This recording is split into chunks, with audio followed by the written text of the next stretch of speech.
Hello there again, ladies and gentlemen, welcome back to Madgod Machinations. I'm of course Madgod, and again we're playing Crusader Kings 2. Now, I really enjoyed my last part. I'm not sure about you, because I talked an awful lot for half an hour, it turns out.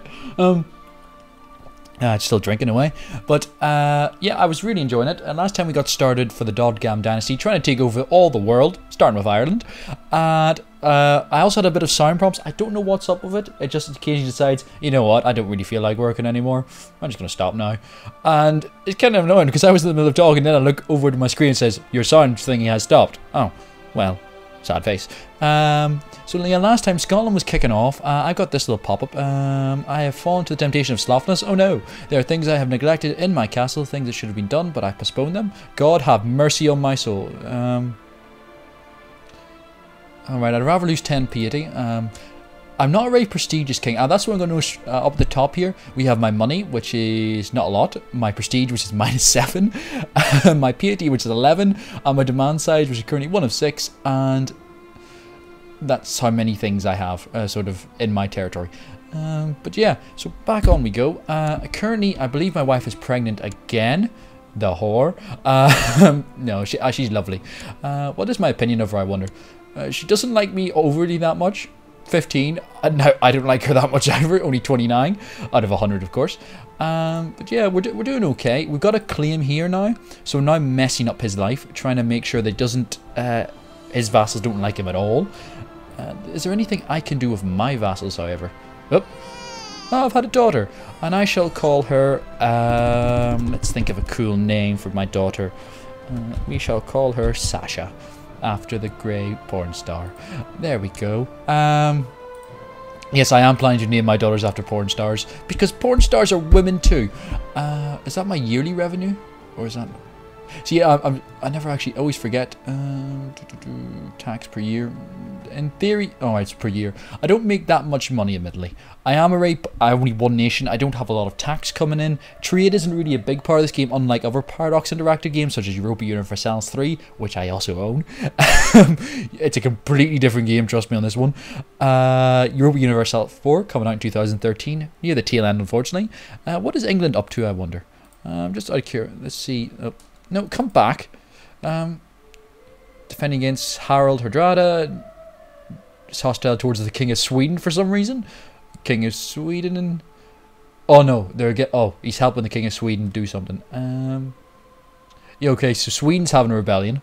There we go. Yeah, Sweden up here. Having that rebellion, so the King of England has joined in for no apparent fucking reason. Yeah, keeping alliances. Oh yeah, they are all related, aren't they, at this point? Let's see how Wales is doing though. I feel bad for Wales sometimes because they got England sitting right there. So the good thing is, as long as England is kind of occupied, the Welsh aren't going to get in that much shenanigans, which is always good. The Scottish, however, are going to fight like no tomorrow. The Irish, for the moment, quite calm, quite peaceful. Not much happening up my north end. We're just slowly trying to build up my monies, and yeah, how good is my... See, the thing with the steward is, I know I put him to raise taxes in the last part. I have to watch out, because every year, I think it gets more likely that bad stuff will happen. Like, the people will start to get very annoyed with the tax man because come around. The marshal, however, he's having a hell of a time because he's that good at this job. It's, yeah, 1 in 3 chance that he's going to get more troops, and my wife is pregnant again. So that's good. Right now, I actually need to think about, this is a fun part of the game where I have to now start arranging marriages. Things get really, really confusing, because I now have to plan out essentially how my dynasty can spread. Right now there is nobody decent to marry off. This little crown is organised by rank. They're all courtiers. As you see, these are just people who just happen to hang around in the royal court. They might have been related to somebody, or they might be just descended, but for what, or maybe like the child of the marshal, like that can literally be a courtier. No one really good. I could marry MacCyric off to one of these, like have the marriage arranged, so when he turns 16 and they turn 16, they tie the knot. But one of the good things about this game is planning ahead.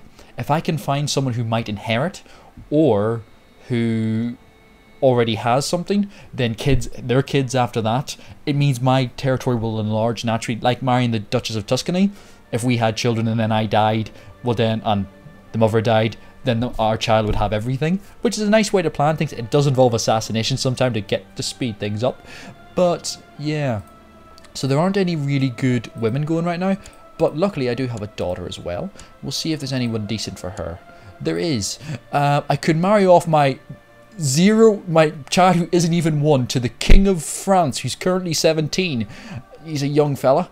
Let's see, is anyone younger? Courtiers. I don't want to marry my daughter off to someone unbelievably. Oh, Baron of Lodi though. I know where Lodi is. It's down in Spalato. Whoops, I hit the wrong button there. It's back. Scroll. Where did he go?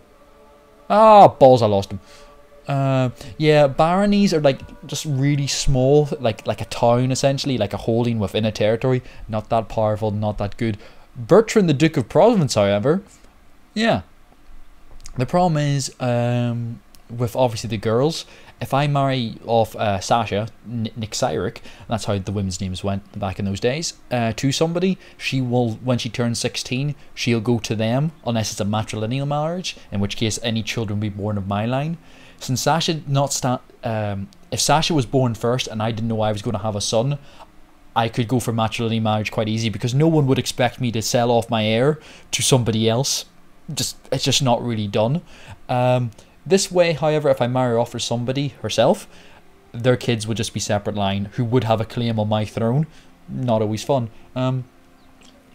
So right now, let's see what matrilineal marriage options we have. The other option would be to marry her off to somebody. It's like Ragnvald, the Prince of Sweden. He might not be the heir. He's part of the royal family, but he may not stand to inherit. This guy especially.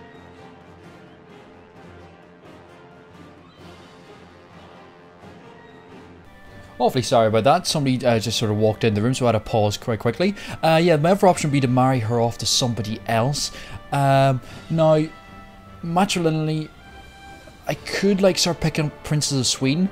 The idea being would be, if something were to happen to the current heirs of Sweden, this guy would then stand to inherit, and then if he was part of my line, well then any children of hers, or the couple, would then be my line and also would get anything essentially, but it still wouldn't really matter because she's not my heir. So for the minute I'm going to leave the marriage. She's only a baby, so we don't need to marry off straight away. But right now the goal is to try and actually get more men. Now alternatively, what I could do is also deploy my Chancellor, who's currently so in descent amongst Tyrone, to other places, so I can prepare other sort of claims. Now the good thing is, once I get Tyrone, I can claim the Duchy of Ulster, and I can create the title, say I am now the Duke of Ulster, I own these 2 territories, and then I immediately get a claim on these 2. The Pope died, boo-hoo. That's how much I care. The other plan would be if I claim Briefny, which is down here. I never actually heard that name before, so I may be saying that wrong myself. So I'm actually going to go down there and fabricate a claim on them. The idea being that if I can grab them, once I get to them, I can claim the Duchy of Connaught as well, which is just these 2 territories. Ireland's weirdly divided up. The mod I mentioned previously makes Ireland a bit more sensible, but the way it currently works is these 4 territories at the top make up the Duchy of Ulster, these 2 make up the Duchy of Connaught, these 2 the Duchy of Meath, these 2 the Duchy of Leinster, and these 3 down at the bottom, which are actually, I think, already there. Oh, I've got a daughter. Image. I'm going to rename her Shyla. There we go. Yeah, these 2, the most powerful person actually on Ireland right now is the Duke of Munster, because he has 2 territories, and that's no reason he's the most powerful. He has a claim on Desmond, that means. Other than that, he doesn't have very much going for him, other than the fact he got 2 territories. Once I get 2 territories, we're on equal pegging, essentially. One problem I've actually had in a previous playthrough when I like experimented with Ireland was the French showed up and claimed Munster. Oh, but okay, my spy master may have died. He died of depression. at age 41. That is a bit of a bummer. And he was a pretty good spy master, so that means I now get to appoint a new one. And I don't have anybody. Oh, the good thing is, the next guy in line, essentially from intrigue score alone, is the mayor of Coleraine. He's going to be really happy now that he's been given a job, so he'll like me more. The problem is he sucks at his job, so he's not going to be as fantastic as the last guy. But I'll put him to just a very easy job. He's just going to uncover plots in my territory. It's not a hard job. He should be able to do that no problem. Although, with his stats, he's not going to be fantastic at it. Yeah, that's a bit of a bummer. And I also need a new ambition now while I'm here. Now, ambitions can range from much big. I'll just make sure the game continues on. I can improve my stats. Oh, wait. Improve my stats. So I'll then focus my life on becoming better at something. One option, if they're lower than 8.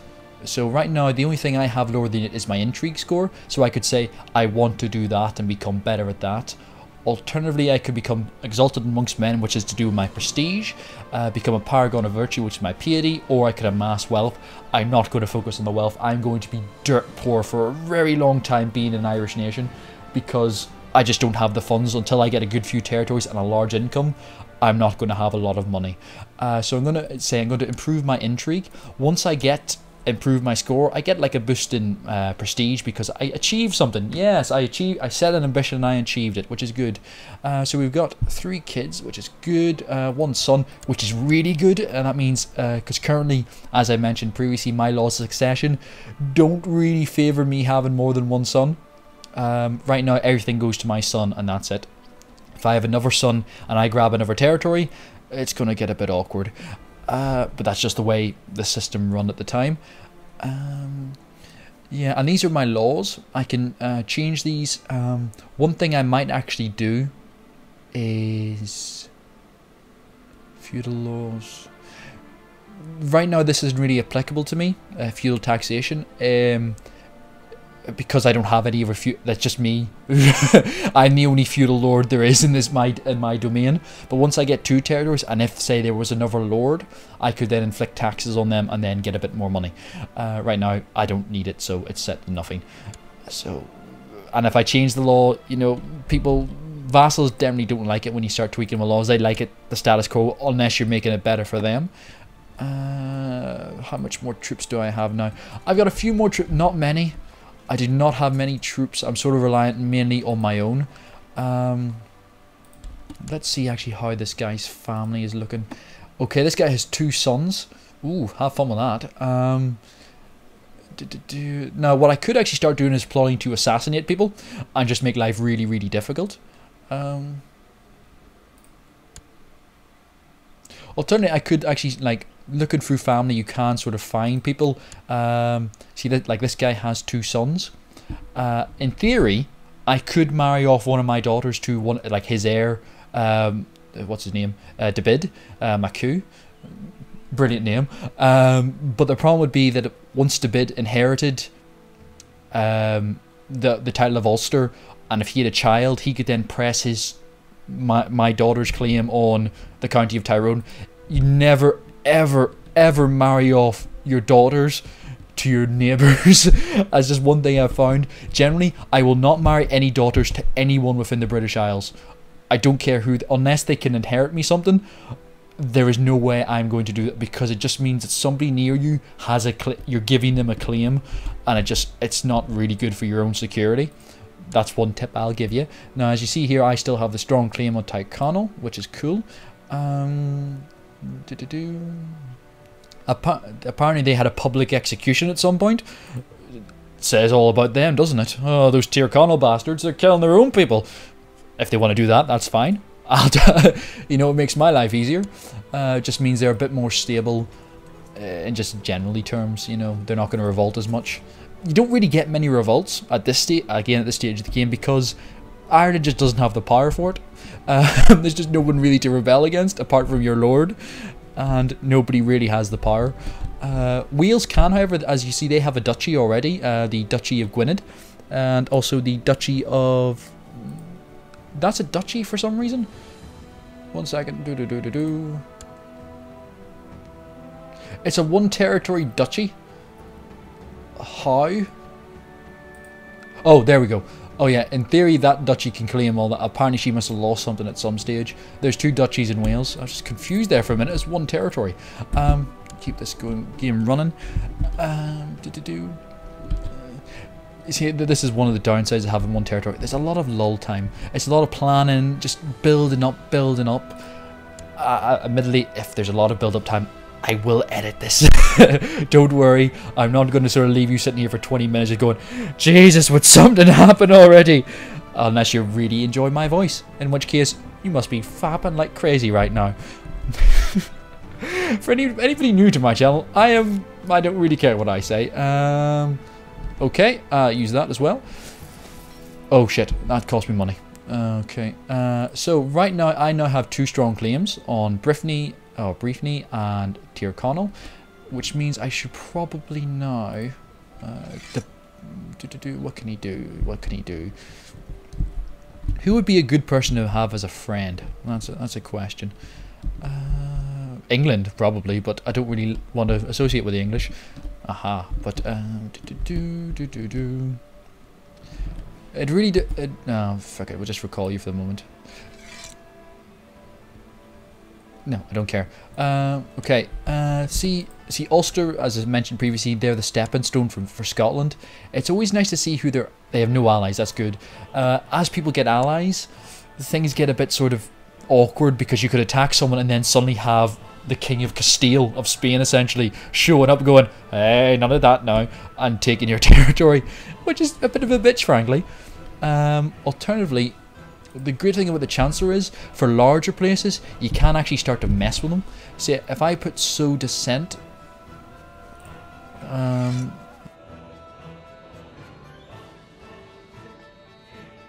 I'm getting very tired with these audio drops. I don't know what it is with my software. I just had it reinstalled and it just doesn't seem to want to work for me as well it used to.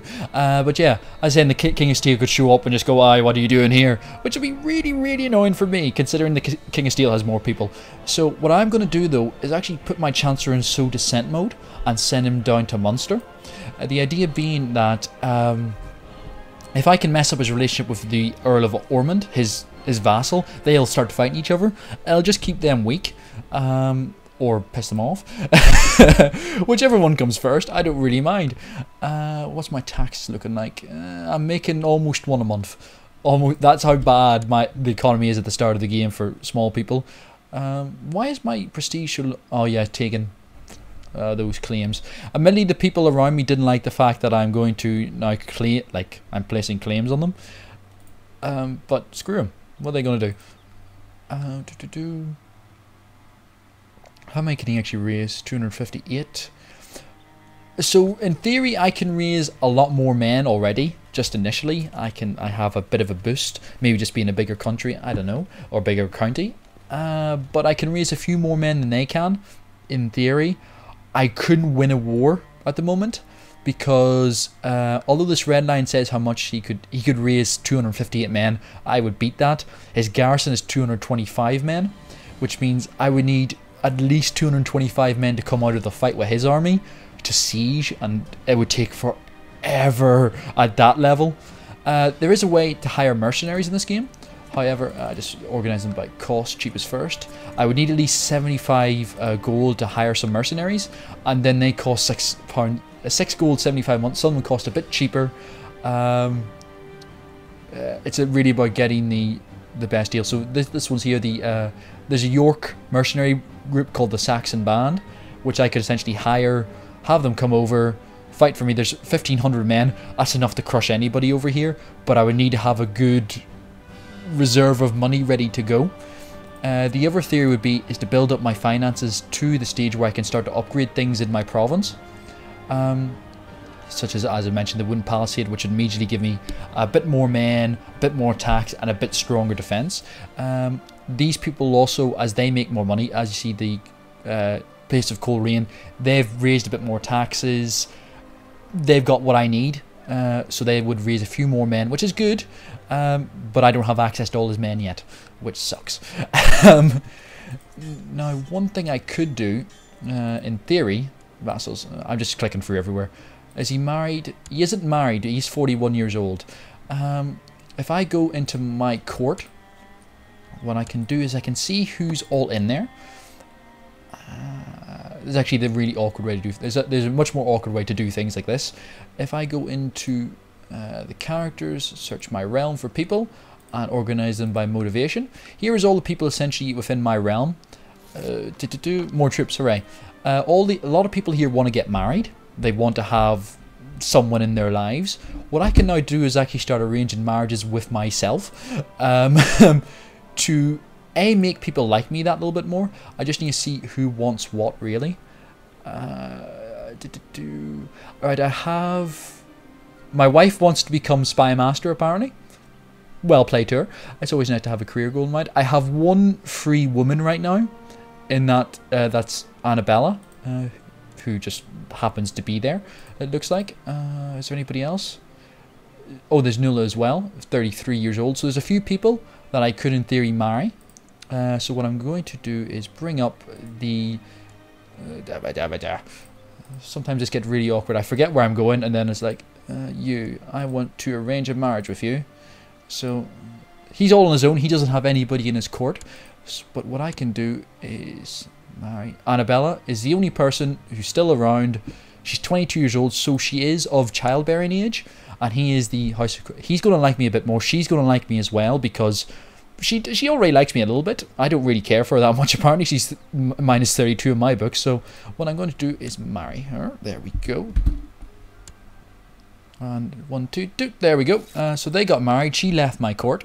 So she's now down there with him. It makes him a bit of a better leader as well. Because her stats, now half of her stats get essentially added to his domain.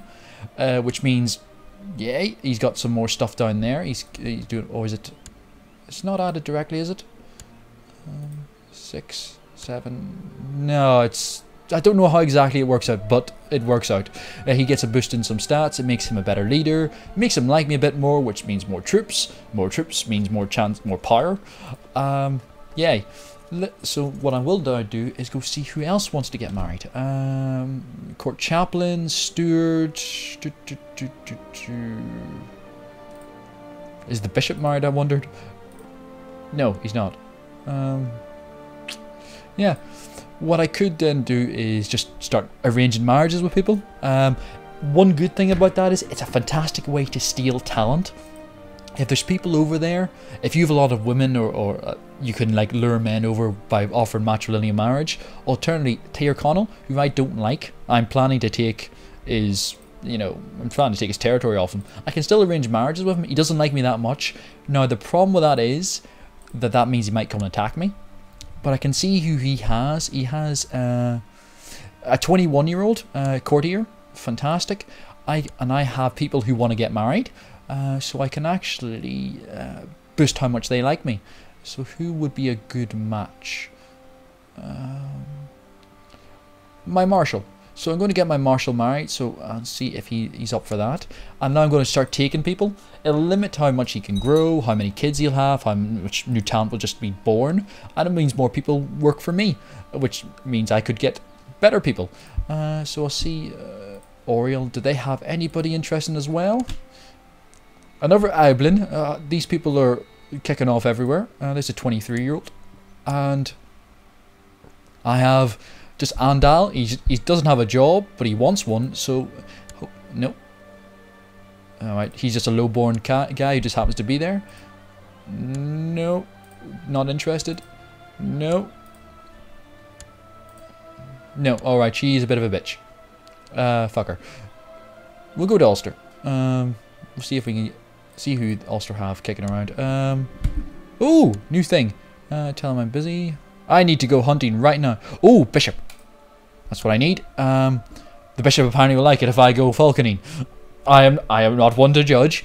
Let's see who they have. Oh, he's a load of stuff in there, doesn't he? And a load of people wanting to get married. But I want to steal his women.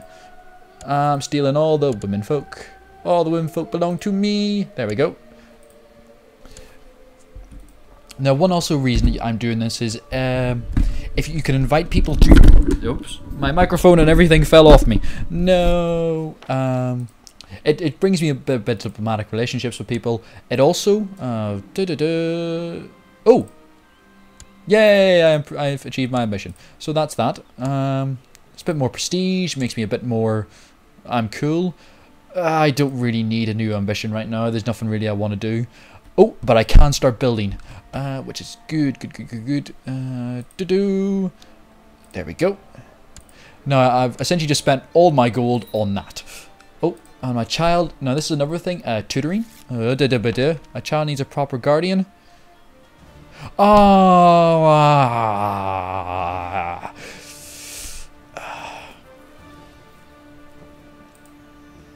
Right, I had to give my child over essentially to the mayor of Coleraine to be tutored.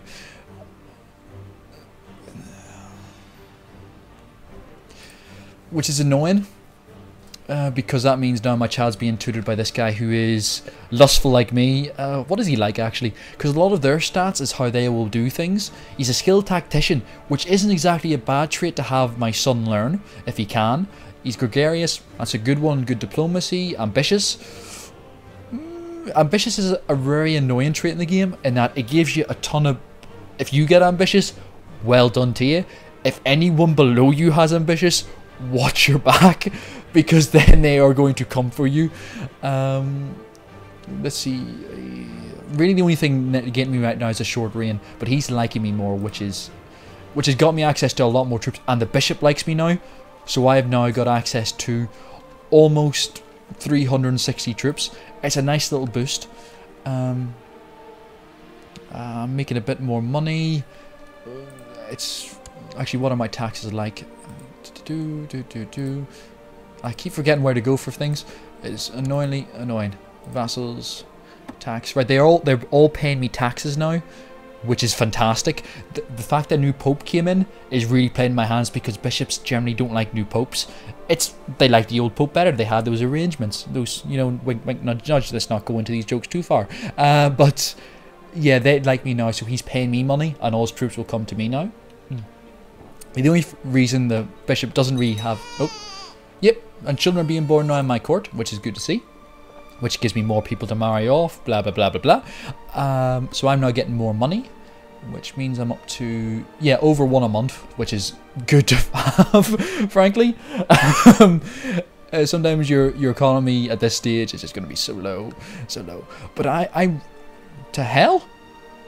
Norway took over England! What the hell happened there? Who got it? Harold Hardrada got one. Hang on, pause this.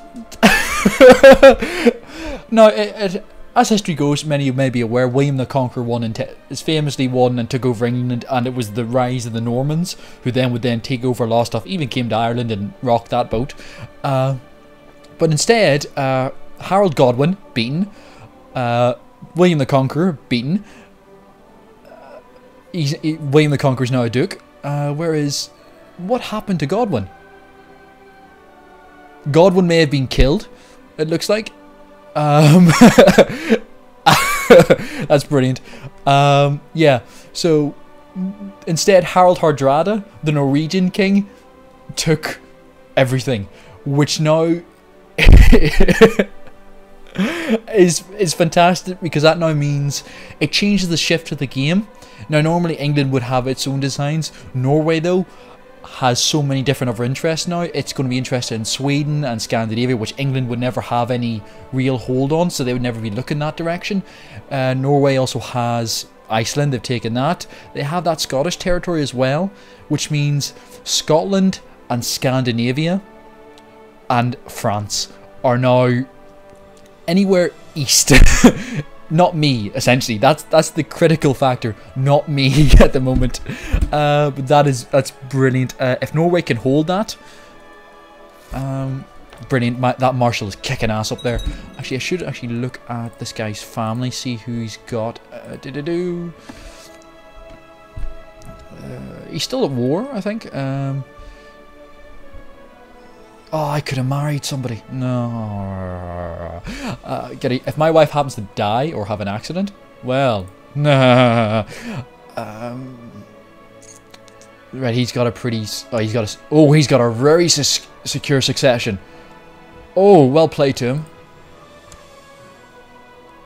him. I'm not going to be able to get matrilineal off that, no way. But if I could have married into that. So yeah, the King of Norway is set up for the next... Essentially, I could kill the king, kill his son, and they'd still have an heir. So they're in a pretty secure position, which is... Oh, for fuck's sake, everything keeps falling today. I don't know what it is. And what is this? Oh, my daughter Sasha needs a tutor. Now, as I was saying before, last time the mayor swooped in and decided, you know what, I'd really like to tutor your kid. I can actually do it, and it'll give me more prompts about, as I just teach the child things, I can decide things about like what traits the child should have. It's based partly on what my traits are and just generally what children do. So it's quite a nice little way to sort of bring up your children the way you want. I do need to actually look about getting my son betrothed. He's 7 already. Education starts at 6. Marriage is at 16. It's legal in the UK, what can I say? Hang on though. Right. You see here the Countess of Kent and the Countess of Northampton. These people here, they're very close by. I just need to see where Kent and Northampton is. Where is Kent? That is the question. Kent. No, I want Kent. Alright, this territory down here. In theory, what I could do... Now, this is the theory. This is how long-winded strategy in this game can get. If I married my son to her, and then give him a territory when he came of age, if I had a territory to give him, Tyrone or something like there, when he married, he would stay here. He wouldn't bugger off to her, and then I'd be able to sort of keep him nearby. But then when they had a child, and the mother and my son died, he would inherit Kent, and then I'd have this, whatever territory I got, Tyrone probably, and Kent. It's a theory. In theory, it's what I could do. But it would piss off Norway. That's that. Norway will not like the fact that I'm now going num territory for me. So it is a little bit balancing it out of who you can actually realistically take. Querfort, that's brilliant. Courtier and Andrew. There's a Princess of Hungary going spare. She's 24. My kid's 7. It wouldn't really. Where's Northampton?